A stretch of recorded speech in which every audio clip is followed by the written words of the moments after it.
dan anggota Majelis Hakim, BMKG, dan beberapa pusat iklim dunia memprediksi El Nino terus bertahan hingga periode Desember 2023, bahkan Januari-Februari 2024. Nah, ini berdampak kepada penurunan produksi beras. Kita lihat produksi beras sampai dengan mulai bulan Juli hingga Februari, produksi beras kita turun sebesar 5,88 juta ton. Pada saat yang bersamaan, terjadi kenaikan harga beras dunia, di mana harga beras Thailand itu mencapai $624 per ton atau naik 28%. Beras Vietnam $614 per ton, itu naiknya 41,95%. Kenaikan itu juga diikuti dengan larangan ekspor beras 6 negara.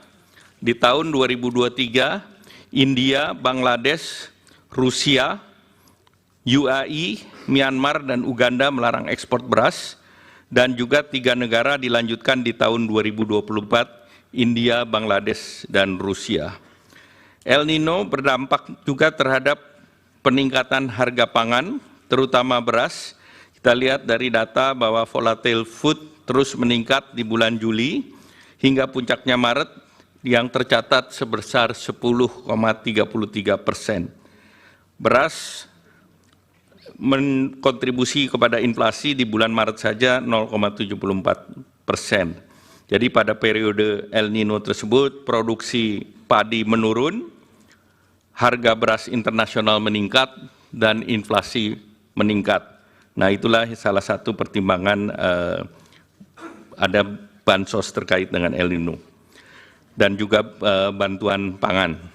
Dari berbagai latar di atas, maka dibutuhkan bantuan sosial untuk menjaga daya beli masyarakat, dan ini adalah amanat konstitusi pasal 34 Undang-Undang Dasar 1945, di mana bansos untuk mengisi dan memitigasi peningkatan kemiskinan dan potensi perlambatan pertumbuhan ekonomi. Kita ketahui penduduk miskin sangat rentan terhadap kenaikan harga, khususnya terhadap kelompok makanan. Dari desil 1 sampai 4 atau 40% penduduk, 25%-nya adalah untuk membeli bahan makanan pokok ataupun beras. Secara nasional, komponen makanan terhadap garis kemiskinan adalah 74,21%. Hubungan konsumsi masyarakat terhadap pertumbuhan ekonomi sangat erat. Konsumsi rumah tangga kontribusinya terhadap PDB sebesar 53,83%. Sehingga apabila ada konsumsi rumah tangga melambat, maka pertumbuhan ekonomi pun akan terganggu. Untuk melindungi masyarakat miskin dan rentan akibat El Nino dan gangguan rantai pasok global, pemerintah telah menerapkan strategi untuk menjaga ketersediaan pasokan pangan dan daya beli masyarakat dengan program bantuan pangan dan bantuan langsung tunai. Untuk pelaksanaan bantuan pangan dilakukan oleh Badan Pangan Nasional sesuai dengan Undang-Undang Nomor 18 Tahun 2012 tentang Pangan dan Peraturan Presiden Nomor 66 Tahun 2021 tentang Badan Pangan Nasional. Pada tahun 2023, pemerintah meluncurkan bantuan pangan berupa 10 kilo beras menyasar kepada 21,3 juta KPM, penerima PKH atau sembako berdasarkan DTKS dengan realisasi anggaran sebesar 18,1 triliun, dan penyelenggaraan program ini adalah Bappenas. Setelah itu juga BLT El Nino dengan 200.000 per bulan dengan 18,8 juta KPM, dan ini realisasi 7,5 triliun yang diselenggarakan oleh Kementerian Sosial. Untuk di tahun 2024, pemerintah melaksanakan program bantuan pangan berupa beras 10 kg menyasar 22 juta KTM dengan data P3KE seperti tadi disampaikan oleh Pak Menko PMK dengan alokasi anggaran 17,4 triliun. Selain itu juga BLT mitigasi risiko pangan, KPM-nya adalah 18,8 dan bantuannya sebesar 200.000 per bulan. Sebagai penutup, yang mulia Pak Ketua Majelis Mahkamah Konstitusi dan anggota Majelis Mahkamah Konstitusi, kami ingin menegaskan beberapa hal. Yang pertama, program perlindungan sosial adalah upaya pemerintah untuk mendukung masyarakat menghadapi berbagai tekanan, mempertahankan kehidupan dan penghidupan. Oleh karena itu, program perlindungan sosial terus berjalan dan dilaksanakan secara reguler.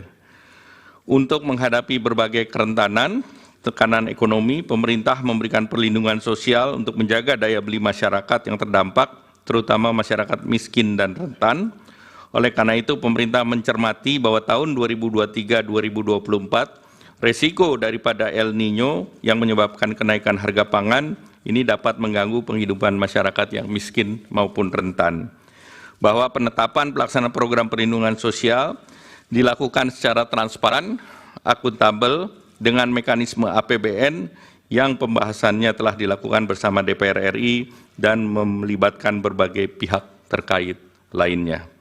Demikian keterangan ini atas perkenan dan perhatian yang mulia Ketua Hakim Majelis Mahkamah Konstitusi dan anggota yang mulia Hakim Mahkamah Konstitusi, kami mengucapkan terima kasih.